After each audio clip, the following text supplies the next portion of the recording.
अब खबर भारत की बढ़ती ताकत की है। ऑपरेशन सिंदूर ने सिर्फ आतंकियों की कमर ही नहीं तोड़ी, बल्कि भारत की ताकत से दुनिया को वाकिफ भी कराया है। ये ताकत भारत के हथियारों की है। ये खबर देखिए।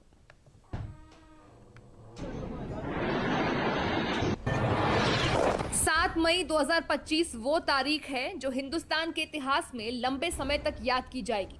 हिंदुस्तान की बहन बेटियों का सिंदूर उजाड़ने वालों को हिंदुस्तान ने उन्हीं के घर में घुसकर मारा। दुनिया ने इसे देखा भी, माना भी और समझा भी। लेकिन इन सब के बीच जो सबसे बड़ी बात निकलकर सामने आई है वो है भारत की आत्मनिर्भरता। भारत के हथियारों ने इस पूरे ऑपरेशन में जो काम किया वो दुनिया के लिए मिसाल बन चुका है। चाहे ड्रोन युद्ध हो, बहुस्तरीय हवाई सुरक्षा हो या इलेक्ट्रॉनिक युद्ध, ऑपरेशन सिंदूर सैन्य अभियानों में तकनीकी आत्मनिर्भरता की दिशा में भारत की यात्रा में एक महत्वपूर्ण उपलब्धि है। इसको लेकर पीआईबी ने बुधवार की शाम एक प्रेस रिलीज जारी की है। 7-8 मई की रात पाकिस्तान ने ड्रोन और मिसाइलों से कई जगह हमले का प्रयास किया, लेकिन इन्हें यूएएस यानी मानव रहित हवाई प्रणाली ग्रिड और वायु रक्षा प्रणालियों ने निष्प्रभावी कर दिया। वायु रक्षा प्रणालियां जैसे पिकोरा, ओएसए, एके और एलएलएडी गन का इस्तेमाल हुआ। बेहतर प्रदर्शन करने वाली आकाश जैसी स्वदेशी प्रणालियों का इस्तेमाल किया गया।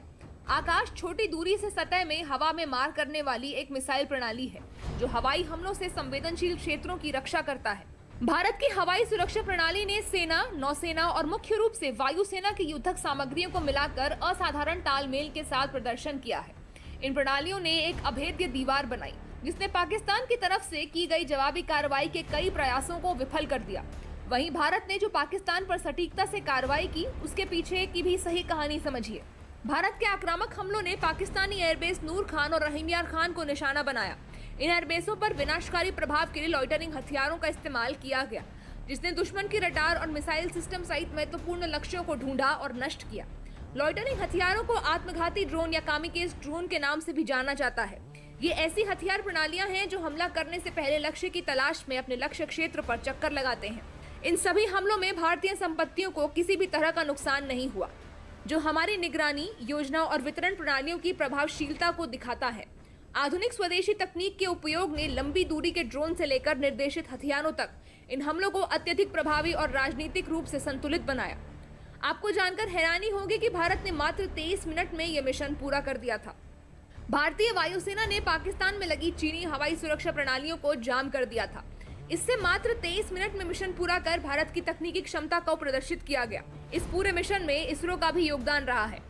इसरो के अध्यक्ष वी नारायणन ने 11 मई को एक कार्यक्रम में बताया कि देश के नागरिकों की सुरक्षा सुनिश्चित करने के लिए कम से कम 10 सैटेलाइट लगातार 24 घंटे काम कर रहे हैं। देश की सुरक्षा सुनिश्चित करने के लिए देश को अपने सैटेलाइट के माध्यम से अपने 7000 किलोमीटर के समुद्री तट क्षेत्रों की निगरानी की। इससे पूरे उत्तरी भाग की लगातार निगरानी हो रही थी, यानी सैटेलाइट और ड्रोन तकनीक के बिना देश ये हासिल नहीं कर सकता। ड्रोन के मामले में भी भारत दुनिया में अपनी मजबूत जगह बनाने को तैयार है। ड्रोन फेडरेशन इंडिया यानी डीएफआई एक प्रमुख उद्योग निकाय है जो 550 से ज्यादा ड्रोन कंपनियों और 5500 ड्रोन पायलटों का प्रतिनिधित्व करता है। डीएफआई का लक्ष्य 2030 तक भारत को वैश्विक ड्रोन हब बनाना है। ये दुनिया भर में भारतीय ड्रोन और काउंटर ड्रोन तकनीक के डिजाइन, विकास, निर्माण, अपनाने और निर्यात को बढ़ावा देता है।